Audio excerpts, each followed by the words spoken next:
श्री हनुमान जी महाराज का विजय मंत्र गाइए। श्री राम जय जय राम।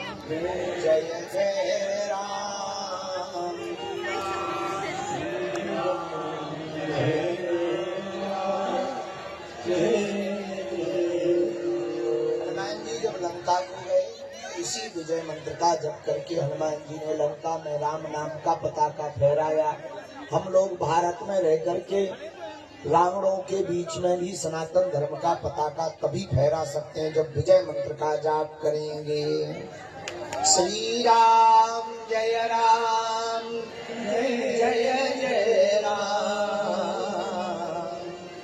श्री राम जय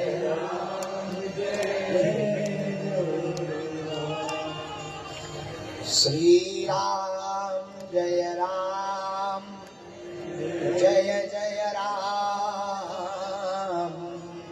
श्री राम जय राम जय जय राम। भगवान श्री सीताराम जी की मंगलमयी कृपा, बागेश्वर हनुमान जी के चरणों का आशीर्वाद आज हम सबका सौभाग्य जागा है। हंचा सिंह पूज्य संत भगवान हमारे बीच में आज एक ऐसी दिव्य विभूति विराजमान है जिन्हें हम सब बुंदेलखंड में दंदरुआ सरकार के नाम से जानते हैं।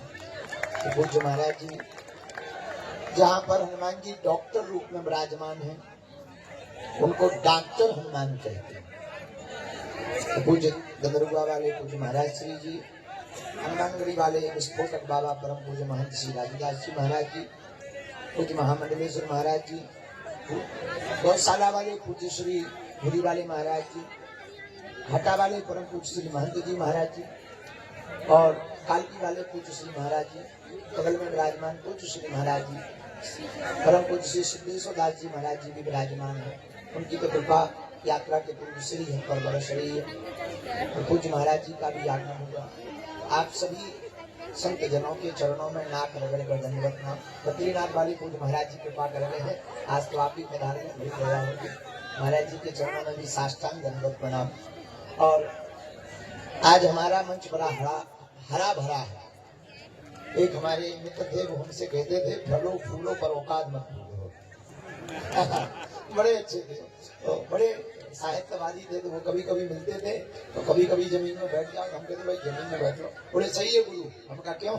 बोले फलो फूलो पर औकात ना भूलो। तो आज हमारा मंच बड़ा हरा भरा है। इसलिए हरा भरा है, मंच नहीं है, संवाद का एक केंद्र है जहाँ इस देश में एक नारे लगते हैं अगड़े और पिछड़े की, बात होती है ऊंच और नीच की, बात होती है छुआ और छूत की। वहाँ पर एक ऐसा मंच सजा हुआ है जहाँ ना कोई बड़ा है ना छोटा है, सब एक साथ बैठ करके संवाद कर रहे हैं। इसी मत में हमारे बड़े ही आत्मीय बातें बोल देते हैं। माई का ही है ठटली के बड़े, हमें क्या फल करना पता। हम भूखे प्यासे मर जाते हैं, 3 घंटा जेल लगा मुंह सर चल। हमारे बड़े ही आत्मीय, आप लोगों ने खूब उनके भजन सुने होंगे। सेठों का सेठ खाटू श्याम जी वाले हमारे प्रिय श्री कन्हैया मित्तल जी इस तरफ। और इस कार्यक्रम की इतनी सुंदर व्यवस्था के लिए गुरु प्रसाद जी, महंत गुरु प्रसाद जी, आचार्य रोहित रछाड़िया जी, उनकी पूरी टीम और उनका पूरा परिकर इस तरफ मंचासी। दूसरी तरफ वह परिवार विराजमान है, बागेश्वर धाम का कह दें, सनातन धाम, सनातन का कह दें।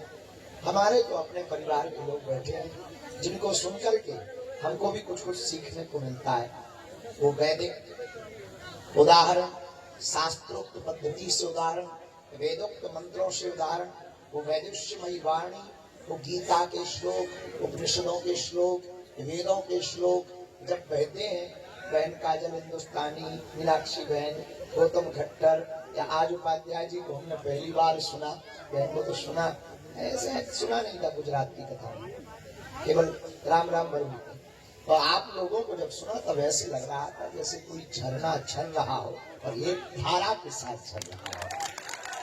तो हम बैठे बैठे और तो कुछ बोल समझ नहीं पा रहे थे, पर इतना समझ पा रहे थे कि ये जो झरना चल रहा है, ये झरना सनातन का झल रहा है और हिंदुत्व की बूंदें छिटक रही है और उसकी ओस इन हिंदुओं पर पड़ रही है और इनके अंदर का खून उबाल मार रहा है। और लग रहा है कि इनकी वाणी से अब माताएं सिंहनी बनेगी और भारत का बच्चा शेर बन करके, रणचंडी बन करके, भैरव बन करके इस देश में सनातन का हिंदुत्व का परचम लहराएगा। ऐसी वाणी के वैदुष्यपूर्ण शब्दों के जादूगर। और अच्छा अद्भुत बात ये है कि हमारे जैसे लामा झामा कपड़ों में भारी चंदन मंदा, छोटी मोटी माला वाला, तो ठीक है। हाँ ऐसे तो हाँ लगता है कि कोई साधु आए तो निश्चित है श्लोक बोलेगा, यदा यदा ही धर्मस्य बोलेगा या श्लोक बोलेगा, गीता का बोलेगा, कभी रामायण का बोलेगा या कभी ध्येयम सदा परिमलम इष्टदोहम बोलेगा। लेकिन ऐसे लोग तो दिखने में बड़े अच्छे, सीधे साधे, सिंपल सी, पढ़े लिखे। अच्छा अंग्रेजी में हमने कई प्रवचन सुने, हिंदी में बहुत प्रवचन सुने, संस्कृत में तो सुन ही रहे, उर्दू में अल्लाह चल रहा है। लेकिन नया प्रयोग देखिए। अच्छा जो गौतम जी बोल रहे थे वो गजब बात बोल रहे थे, क्योंकि हमने भी सुनी तो है, माइक लगे हैं तो मना तो खाना ना कर नहीं सका था। वो सुबह 5 बजे शादी तो हो जाती।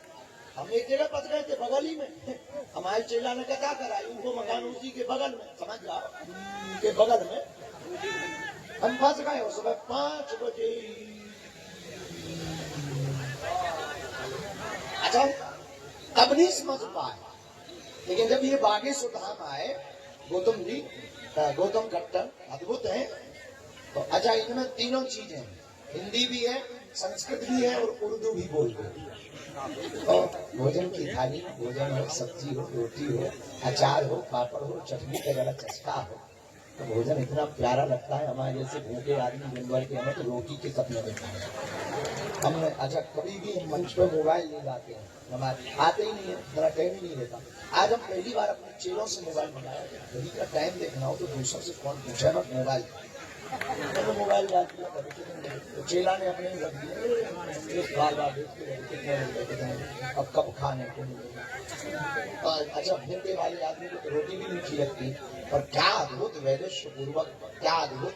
अब हम इन सब ने बोल दिया है, हमें बोलने की जरूरत ही नहीं पड़ी। लेकिन तब तक मोबाइल जो है उसमें एक नई चीज भी वो हम सुनाना चाहते हैं। सुनाना क्या चाह रहे हैं? एक हमारे किसी चेले ने लिखा,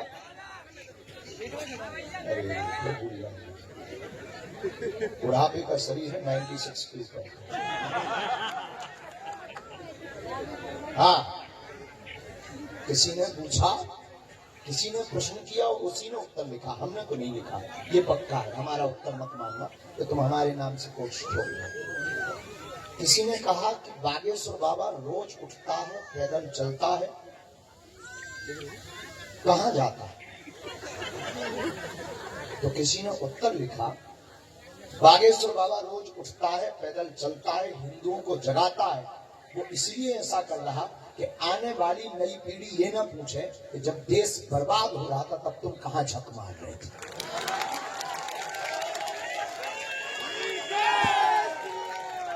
दोनों बात अच्छी लगी तो हमने कहा ये पता नहीं कि है कोई लॉयर का एक वकील है, उन्होंने ही हमको भेजा, उनसे उनकी ही पत्नी ने ये पूछा कि तुम्हारा बाबा आजकल रोज उठता है, पैदल जाता है, कहाँ जाता है? लॉयर तो लॉयर होते हैं, अब आपको हमने देखी लिया करीब से। तो उसने अपनी पत्नी को ही उत्तर लिखा और उन्होंने हमको भेजा, क्योंकि दोनों डिवोट हैं, दोनों मानते हैं, बहुत अद्भुत है, अच्छे हैं। हाँ, तो क्या बता रहे थे? आज अद्भुत हुआ, दिन भर की थकान मिट गई इन सबको सुन करके। कल सुबह 7 बजे फिर चलना है, यहीं से चलना है। कल की जो यात्रा है वो 17 किलोमीटर की ही है, परसों की 15 किलोमीटर की है। इसके बाद हम सब मंजिल पे पहुंच जाएंगे। पर मंजिल 9 दिन की मिली है। भारत को और हिंदुओं को अभी मंजिल नहीं मिली। हिंदुओं को मंजिल तब मिलेगी जब 100 करोड़ हिंदू देश में 1 करोड़ कट्टर हिंदू बनकर के सड़कों पर खड़े हो जाएंगे। हिंदुओं को मंजिल तब प्राप्त होगी जब नारी नारायणी बन जाएगी। हिंदुओं को मंजिल तब प्राप्त होगी कि मंदिर में बनी हुई जितनी मस्जिदें हैं वहां फिर से मंदिर बन जाएंगे। हिंदुओं को मंजिल तब प्राप्त होगी जब गीता और रामायण की बातें हर वर्ग का, हर व्यक्ति, छोटे बच्चे से लेकर के वृद्ध बोलने लगेगा। हिंदुओं को मंजिल तब मिलेगी जब कोई राम पर उंगली उठाए और उसकी उंगली उसी के मुंह में वापस कर दी जाए, तब हिंदुओं को मंजिल मिलेगी। हिंदुओं को मंजिल तब मिलेगी जब तिलक के ऊपर लांछन ना लगे और संतों को पाखंडी ना कहा जाए, गुरुकुलम की ओर लौट करके फिर से देखा जाए, मंदिरों को फिर से सजाया जाए और वही पुरानी जगह रामायण को गाया जाए और लोगों को सुनाया जाए। और हिंदुओं को मंजिल तब मिलेगी जब नारी को भोग्या नहीं पूज्या माना जाए। हिंदुओं को मंजिल तब मिलेगी कि कहीं से भी बहन बेटी गुजर जाए तो धर्म विरोधी लव जिहाद वाले टेढ़ी निगाह से न देखें। हिंदुओं को मंजिल तब मिलेगी जब हिंदू रह करके हिंदुस्तान में हिंदू राष्ट्र का झंडा फहरा देंगे, तभी हिंदुओं को मंजिल मिलेगी। लेकिन हिंदुओं को मंजिल तब मिलेगी जब यहाँ ना कोई बड़ा हो ना छोटा हो। मंदिरों में ये तो लिखा जाता कि जूते चप्पल उतार कर बाहर अंदर आए, कभी ये लिखा जाए तो जात पात छोड़ करके अंदर आए। कभी ये लिखा जाए कि तुम छोटे नहीं हो। हिंदुओं को मंजिल तब मिलेगी जब हमारे बुंदेलखंड में शादियां होती हैं। हम जहाँ बुंदेलखंड, ये पूरा 17 जिलों का बुंदेलखंड क्षेत्र है, दलितों की बेटियों के जब विवाह हो, इस देश में दलित कोई है नहीं, पर सरकार और अपनी रोटी सेकने वाले लोगों ने दलित बना दिए हैं। तो न्यूज वाले हेडलाइंस लिखते हैं कि दलित की शादी में दूल्हे को घोड़े से उतारा, तो मन खिन्न हो जाता है। हिंदुओं को मंजिल तब मिलेगी कि गाँव का कोई अंगड़ा, सवर्ण का अंगड़ा हिंदू, जागा हुआ हिंदू आए और दलित की बेटी का विवाह हो, उसको घोड़े पर बैठा के कहे कि तू सांझ से निकल, बारात को देखते हैं कौन तुझे रोकता। हिंदुओं को मंजिल तब मिलेगी जब न जात हो, न पात हो, ऊंच हो ना नीच हो, छुआ हो ना छूत हो, लोगों में दीनहीनों में सभी नजर आवे और प्रबुद्ध लोगों में राम नजर आवे। तब हमें लगता है इस देश में हिंदुओं को मंजिल मिलेगी। अभी तो संकल्प प्रारंभ है, आरंभ ये प्रचंड है, अभी तो रण बाकी है। गंगरुआ महाराज जी जब बोल रहे थे तब कह रहे थे कि एक यात्रा यहाँ भी आनी चाहिए। हम सारे बुंदेलखंड भर में ही क्यों, हम तो बांग्लादेश जाने को भी तैयार हैं। जा नहीं सकते इतना हम जानते हैं, अभी तो नहीं जा सकते हैं, अभी तो पहले भारत में ही कर लें कुछ। भारत के कोने कोने के जितने पिछड़े पिछड़े जगह हैं, प्रदेश हैं, बिहार के लोग भी बहुत आए हुए हैं, वहां भी जाएंगे। झारखंड में भी बहुत हैं, वहां भी जाएंगे। जहां जहां रह गया है वहां वहां जाएंगे।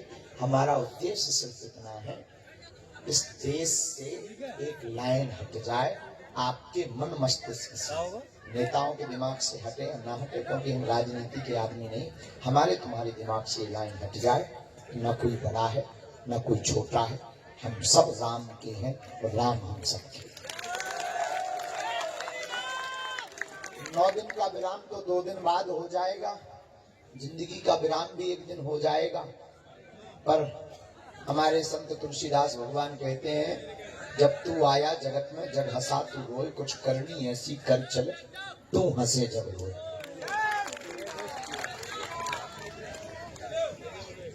हमारे जीवन में तो यही है कि आप लोगों के अंदर एकत्व का भाव जग जाए, इसीलिए ये पद यात्रा है। आप लोग कठोर तप कर रहे हैं। आज हमको कोई पूछ रहा था कि आपको बहुत कष्ट हो रहा है, आप क्या कहना चाहते हो? हमने कहा हिंदुओं के कष्ट से हमारा कष्ट बहुत छोटा है। हमारा दुख तो बहुत छोटा है, 2-4 दिन में घाव ठीक हो जाएगा, दवा ले लेंगे, गोली ले लेंगे, ठीक हो जाएगा। पर हिंदुओं का दर्द ऐसा है कि वो दवा से ठीक नहीं होगा, वो तो पद यात्रा करके पिछड़े लोगों को गले लगाने से ही ठीक होगा। इसलिए हम सबको, तुम कहे हाथ हला रही माता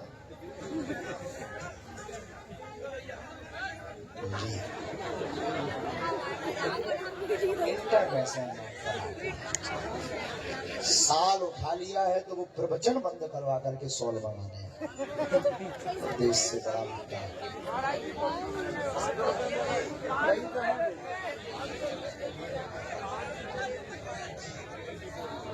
500 मिल गए, मतलब साल के रुपया 500 पा गए। नहीं, जो 500 रुपया तुम 100 के पा गए, उसका क्या? ये साल ले लो माता।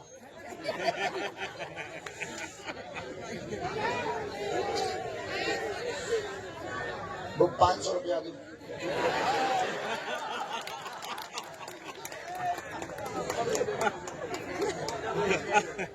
तुम बिजनेस करो तो हम काहे ना करें?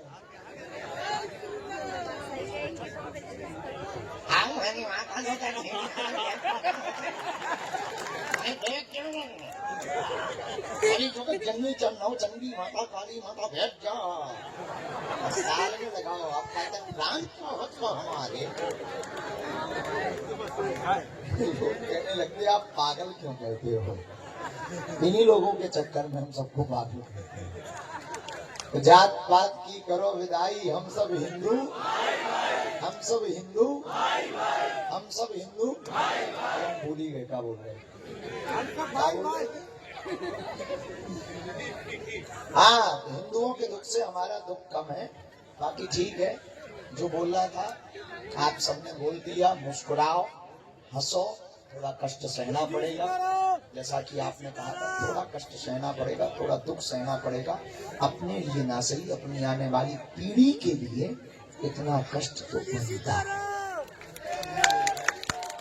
ये आप अपने लिए ना भी मानो तो आने वाली आप अपनी पीढ़ी को सुरक्षित अगर करना चाहते सनातन संस्कृति से, सनातन को बचाने के लिए, तो इतना कष्ट तो बनता है, सहना पड़ेगा। और भुक्सी आसपास के लोग कौन कौन है? हम समझ गए थे जब तुम पहले चिल्ला रहे थे तब भाई साहब हम समझ गए थे तुम यही कहीं के हो, इसलिए गुंडागर्दी कर रहे हैं। हाँ, सीताराम, भुक्सी, घुराट, तेजपुरा, उरदौरा, लटोरा, लटोरा, बेटोरा, लटोरा, चलो बेटोरा, उरदौरा, भुक्सी, घुराट, उरदौरा। अच्छा, आपको अब आगे चलना है वहां तक। अच्छा, पचोकरा वाले भी है? नहीं, आप तो हो टीम है। उरई के आए हैं, ओरछा तक चलना है। पूरा राजेश्वरम परिवार आया है। ओरछा तक कौन कौन चलने वाला? भंडारे की व्यवस्था किस तरह से? भाई तुम लोग जब से हम देख रहे, तुम दोनों पेड़ पे चढ़े, नक्कटा ठटरी के लिए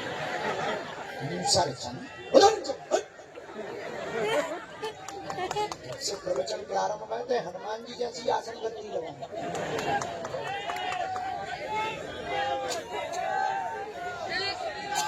रुको, बैठे रहो। भंडारा इस तरफ माताओं की व्यवस्था, साधना एक टेंट पीछे में लगा है, वहाँ माताओं की व्यवस्था है। हमारे जैसे ठलुआ यहीं लेटे हैं। और जल की व्यवस्था, जल की भी वही है। स्नान की इस तरफ में व्यवस्था है। मोबाइल सामग्री बहुत सुरक्षित रखना, धक्का मुक्की से बचना। और हाँ, इससे